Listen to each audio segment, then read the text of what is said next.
Bwana Yesu asifiwe. Nimerejea tena leo, nataka kuzungumza kuhusu vita tunapigana na adui yetu Shetani, wale ambao ni Wakristo. Na nataka unitekee sikio, pengine unaweza kupata msaada.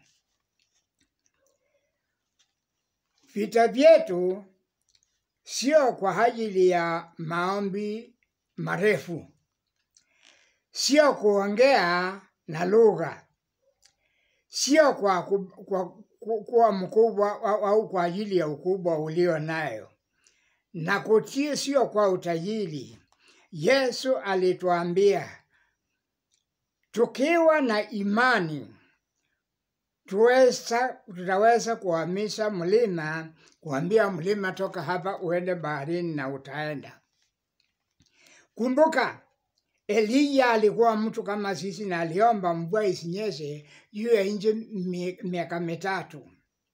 Na Elia huyo alipokutana na Ahabu, aliambia Ahabu ni yeye amefanya nchi iwe na ukame. Na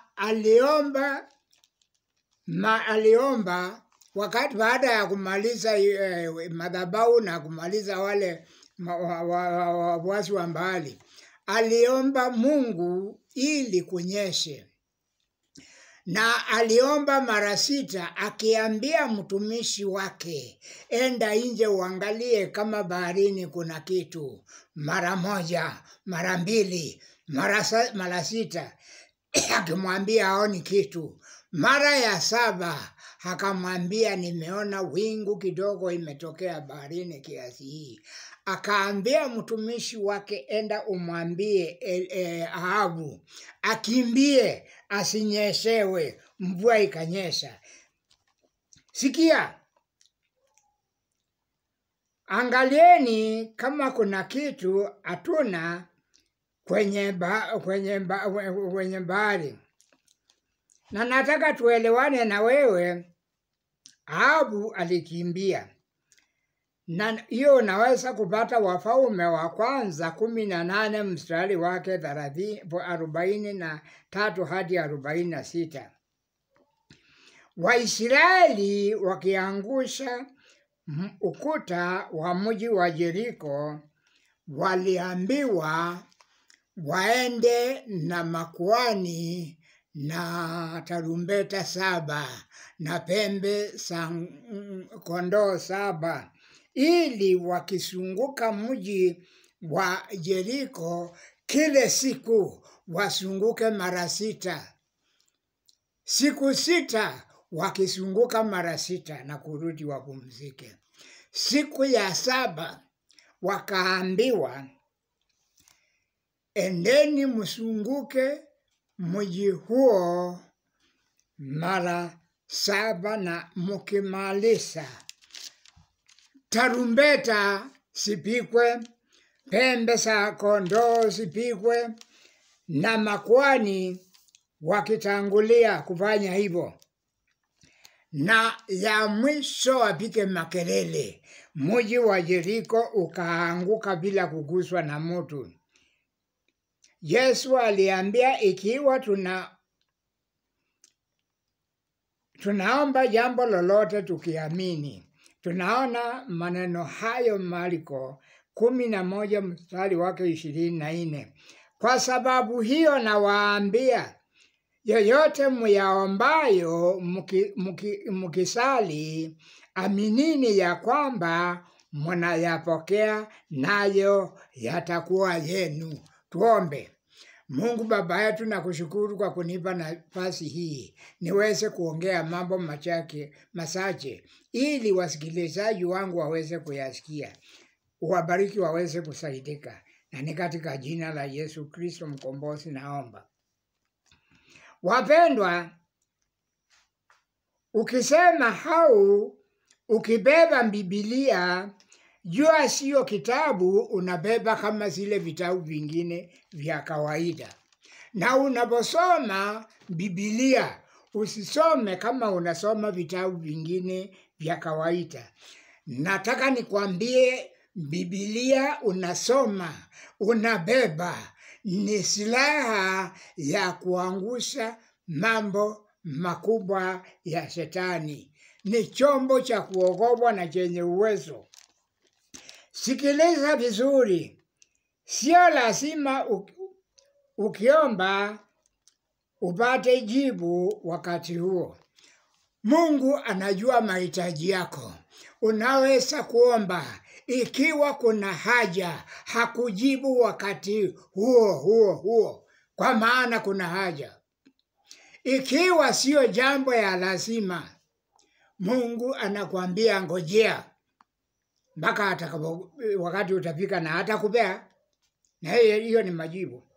Jibu la tatu, akiona ni jambo unaomba linaweza kukuharibu hata kupea, na hiyo yote ni majibu ya Mungu. Si kwa ajili ya kuongea maneno ya nguvu mengi na lugha nyingi. Nguvu ya silaha tulio naye. Waebrania 4 mstari wa 12. Maana neno la Mungu li hai, tena lina nguvu, tena lina ukali kuliko upanga wao wote ukatao kuwili, tena lichoma hata kuzigawanya mafuta, nafsi na roho, na viungo na mafuta yaliyomo ndani yake, tena jepesi kuyatambua mawazo na makusudi ya moyo. Neno la Mungu lina uwezo, lina mamlaka. Ndio nakwambia, unapobeba Biblia yako, usibebe kama vitabu vingine vya kawaida. Unaposoma, usisome kama kitabu cha kawaida. Hii ni silaha imetengwa na Mungu. Wapendwa, mnayobeba Biblia nataka muamini na kuweza kuelewa ya kwamba ni neno lililo hai. Vitumie vizuri kusema imeandikwa, kwa kuwa shetani hii ndio neno kubwa analiogopa, kwa kuwa lina nguvu. Maana neno la Mungu li hai. Akisikia hiyo, kwa maana hata shetani anajua maandiko. Kitabu cha Mathayo 4 mstari wake 3 mpaka wa 6. Ukiwa wewe ndiwe mwana wa Mungu, amuru kwamba mawe haya yawe mikate. Naye akajibu akasema, imeandikwa, mtu aishi kwa mkate tu. Shetani anajua maandiko na Yesu akubishana naye. Na hata wewe unaokutana na watu wanaotaka mabishano, waambie neno, usifanye mabishano. Kitabu cha Danieli 10 mstari wake 12. Ndipo akamwambia, usiogope Danieli, kwa maana tangu siku ile zile ya kwanza ulipolitia moyoni wako ufahamu na kujinyenyekesha mbele za Mungu wako, maneno yako yalisikika, nami nimekuja kujulisha yote maneno yako. Sikia, Danieli aliomba na akangojea siku nyingi. Kumbe maombi yake imesuiwa angani siku 21. Lakini mkuu wa ufalme wa Uajemi alinipinga siku 21. Bali tazama, huyo Mikaeli, mmoja wao wakuu wa mbele, akaja kunisaidia, nami nimemwacha huko pamoja na wafalme wa Uajemi. 15. Sasa nimekuja kukufahamisha mambo yatakayopata watu wako katika siku za mwisho.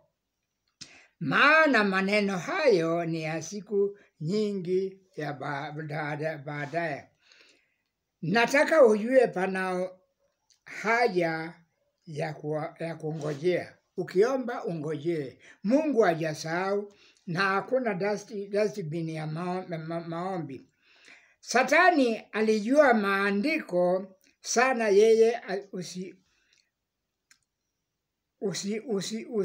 usindwa na kuandikwa maandiko ya Biblia. Satani aogopa maandiko, Waebrania 14:12. Maana neno la Mungu li hai, kama nimekuambia, lina nguvu, tena lina ukali kuliko upanga wowote ukatao kuwili, tena la choma hata kuzigawanya nafsi na roho na viungo na mafuta yaliyomo ndani yake, tena lijepesi kwa kuyatambua mawazo na makusudio ya moyo. Mpendwa, neno hili unaobeba Biblia mkononi mwako, ukiibeba hivyo, usibebe kama kitabu cha kawaida. Elewa ni silaha unaobeba, kitabu kilio na nguvu na uwezo. Maandiko ukiyatumia, shetani atakuogopa, maadui watakuogopa. Ukikitumia kwa maombi, mambo yote kwako yatakuwa mazuri na utakuwa zaidi ya mshindi. Leo nifike hapo na niulize maswali matatu. Huwa nikiuliza, je, wewe unaniona na unanisikiliza? Ishamwamini Yesu akakupa uzima wa milele?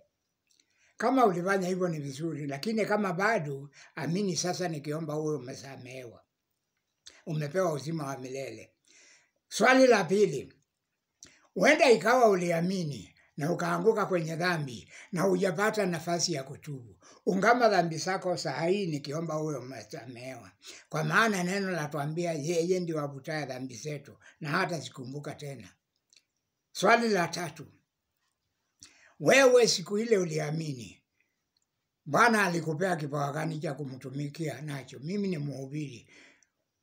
Ikiwa wewe hujajua na kushauri, enda mbele ya Mungu, upige magoti, umuulize, utubu na umuulize, ulinipea kipawa gani nikutumikie nacho, na bila shaka atakupea. Vipawa hupeanwa na Roho Mtakatifu na ni nyingi. Wengine ni wahubiri, wengine ni walimu, wengine wamepewa vipawa vya kushauri, wengine wamepewa hata kutafsiri lugha. Na kwa hivyo lazima uwe na, kila mmoja anapewa kipawa. Mpendwa, wengine huenda ikawa wewe unafanya biashara au umeajiriwa. Mungu hakukupea kazi hiyo bure, anataka umtumikie. Mpendwa, hebu nisikilize vizuri. Ukiona watu wakienda kanisani, enda kufanya kazi, enda jiunganishe na wao ufanye kazi. Usijifanye kwa una kazi nyingi. Ukifanya hizo kazi, Mungu atakubariki na unaendelea kuweka akiba. Yesu alipokuwa hapa duniani alituambia tusijiwekee akiba zetu duniani pahali vikao vitu na kutu huingia na kuharibu, hata mwizi huingia na kuiba. Lakini tujiwekee mbinguni mahali pasipoingia kutu na mwizi hawezi akaingia. Unaweza kusoma Mathayo 6:19. Mimi nafikiri hujawahi kuona ngazi ya kupanda mbinguni ujiwekee utajiri. Ndio nataka kueleza mahali iko. Sikia neno la Bwana lasema hivi. Kabla siyasema neno, wahubiri wale wanakuhubiria midomo yao ni posta ya kupikisha mbinguni. Ungama na wao, kwa maana wamepewa ruhusa ya kukula mali ya wahubiri, ya waamini. Si kwa kunyakua, lakini muwapee kwa upendo ili mutafute baraka. Sikiza neno vile inasema. Nataka nikwambie tunafanya hapa kazi duniani, lakini kwa niaba ya Yesu, na anatusikia akiwa mbinguni. Sikia neno. Waraka wa Wagalatia wa 6 mstari wa 6 hadi wa 8 na uruke upike wa 9. Wa 6 unasema, mwanafunzi wa lile neno na amgawie mkufunzi wake vitu vyake zote nzuri. mwanafunzi yule anafunzwa kama vile unasikia sasa na kufunza. Mstari wa 7, msitanganyike, Mungu hadhihakiwi. Mstari wa 9, tusichoke na kutenda mema. Usichoke na kutenda mema kwa maana nafasi ingali iko. Na Wakorintho wa kwanza 9 mstari wake 13 na 14. Wa 13 unasema, waliofanya kazi ya hekalu walifanya kazi, walikula viatu vya hekalu, na waliofanya kazi madhabahuni walikula vitu vya madhabahu, wako na sehemu yao huko. Na mstari wa 14 Bwana akaamuru, mhubiri wa injili atakula injili hiyo, kwa maana mfanyikazi anastahili mshahara wake. Mhubiri anayekuhubiria huyo ni mtumishi wako. Tumepewa ruhusa ya kula mali yako, si kwa nguvu, lakini utupee ukitarajia upate baraka. Mpendwa, ukubali au ukatae, pengine unaona nikasee tu kanaongea, lakini maneno sio ya kasee, ni ya Mungu aliye mbinguni. Na ukikataa, yale maneno yanatoka mdomoni yangu ndio utahukumiwa nayo siku ile Yesu atakutuita pale angani. Mpendwa, sikiliza vile neno inasema. Wakati Yesu atatuita pale, tutakaa pale miaka 7 tukipokea mshahara kulingana na kazi yetu. Je, wewe uko tayari kupokea mshahara? Na utapokea kwa ajili ya kazi gani uliofanya? Jitahidi mpendwa, ufanye kazi. Yesu juaja, na enda uulize Mungu akwambie kipawa chako umtumikie nacho. Usifanye vile watu wanafanya, lakini upate kipawa chako ukitumikie. Leo nipike hapo tuombe. Mungu Baba yetu ishie milele, na kushukuru kwa kunipa nafasi niweze kuzungumza machache kuhusu wasikilizaji wangu. Wale wakusaidika wasaidike, na wale wakukataa hata wakikataa wamesikia. Asante kwa kuwa Roho Mtakatifu ameniwezesha. Sauti yangu ya nyamaza, Roho Mtakatifu apeleke ujumbe kwa wale wanaostahili. Na ni katika jina la Yesu Kristo mkombozi naomba na kuamini. Amen.